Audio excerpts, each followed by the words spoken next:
나무 인생 다큐멘터리를 감독하게 된 서준호입니다. 네, 반갑습니다. 바로도 연출한 정지현 감독입니다.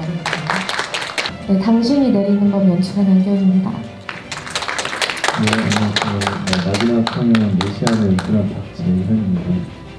사실 처음부터 이제 척수장애인, 사진학과 척수장애인의 상에 대해서 기획을 하고 시작을 했고, 처음에는 오히려 조금 더 가볍게 다가갔었던 것 같아요. 근데 연출을 하면서 제일 제가 중점적으로 생각했던 부분은 사실 장애인분들이 보시기에 이 영화가 납득이 되고 이게 자신의 이야기 같이 느껴지는 게 저의 첫 번째 숙제였어서 취재를 2개월 동안 하면서 점점 시나리오를 디벨롭했어요.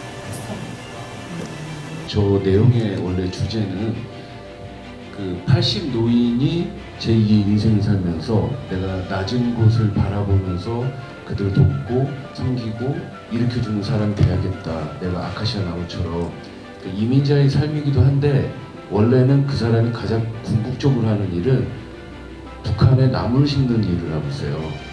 코로나 터지면서 저희도 원래는 북한에 같이 들어가서 촬영하고 다 계획이 있었는데 그걸 하질 못했죠. 그래서 이거를 어떻게 할까? 저희 음악을 맡은 저희 대표님이 이거를 저희 다 같이 버려도 좋으니까 우리가 원하는 스타일대로 한번 만들어보자.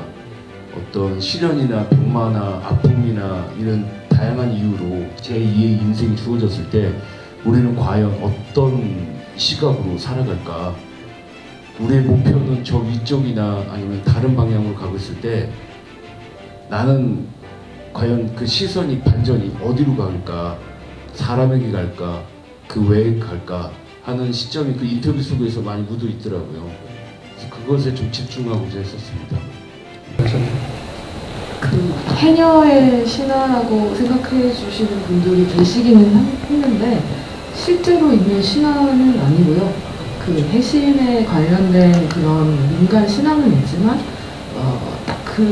이런 내용의 정확한 신화는 없고 저희가 이제 픽션으로 만들어낸 이야기고 베이스는 해녀분들에 대한 이야기이기도 하지만 그 전에 엄마와 딸의 어떤 사랑에 대한 또 다른 방식의 어떤 영원한 사랑에 대한 얘기로 시작을 하다가 어떤 미스테리한 부분들이 바다라는 곳과 그리고 거기서 이제 생활하시는 해녀분들이 소재가 되는 것이 좋겠다 생각을 해서 일단 음악을 영화를 위해서 제작을 한 건 아니고요. 제가 이제 시나리오를 쓰는 단계에서 저는 이제 다른 작업도 마찬가지로 좀 음악을 먼저 듣고 생각을 떠올리는 그런 위주로 작업을 해온지라 음악을 좀 찾고 있던 차에 저희 미술 감독을 처음 시작하신 분의 지인이고 그분 음악을 들으면서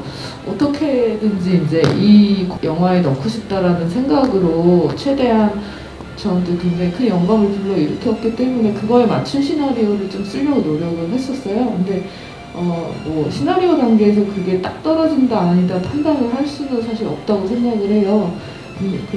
그렇게 이제 배우분들한테도 음악을 들려드렸고 촬영을 하면서도 이제 살짝 각 편집을 해보면서도 좀 맞춰보기는 했는데 편집 단계에서 씬들의 어떤 톤 같은 것들을 음악에 좀 맞추려고 노력을 하긴 했던 게 묻어났던 게 아닐까. 톰베리라는 스웨덴 그 소녀 환경 운동가가 이제 노벨상도 받고 전 세계적으로 이제 많이 알려져 있는 지금 좀 화제 인물 같은 친구인데 그런 이제 논쟁에 대한 뭐 여부와는 전혀 상관없이 저희가 지금 겪고 있는 이런 코로나 팬데믹 상황의 초창기 때 제가 느끼고 있던 부분들 때문에 이제 여러 영감을 받았었는데 때가 2년 전 2020년 초창기 때부터 이제 저희 나라에도 팬데믹 상황이 넘어왔고 거의 전 세계인들이 이 팬데믹 상황 속에 지금 시간이 흘러서 그렇지 사실 예전에는 저희가 정말 멸망의 어떤 그 영화적인 극동에서나 볼 수 있는 그런 일들이 벌어질 것만 같은 그런 공포에도 휩싸이기도 했는데 제가 좀 시점을 말씀드리자면 2020년 봄쯤 됐을 때 제가 중국 북경에 사는 친구랑 이렇게 전화 통화를 하는데 이 친구가 17년 동안 북경으로 이사를 가서 살면서 2020년 5월경에 코로나 팬데믹 상황 이후에 3, 4개월 이제 중국에서 모든 공장이 이제 가동이 중단되고 모든 산업 활동이 중단이 된 이후에 전화 통화를 하다가 파란 하늘을 한 달 내내 보는 게 처음이다. 그런 지금 우리가 맞이하는 이런 코로나 팬데믹 상황이라는 것이 대자연이 인간 인류에게 내리는 어떤 직접적인 경고가 아닐까?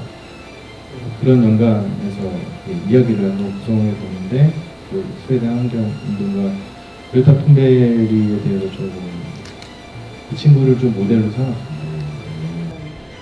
저도 만들어 놓고 이렇게도 해석을 하실 수 있구나라는 그런 얘기를 들으면서도 되게 재밌었고 보고 났을 때 좀 생각을 많이 불러일으키는 영화다라고 느꼈으면 좋겠어요.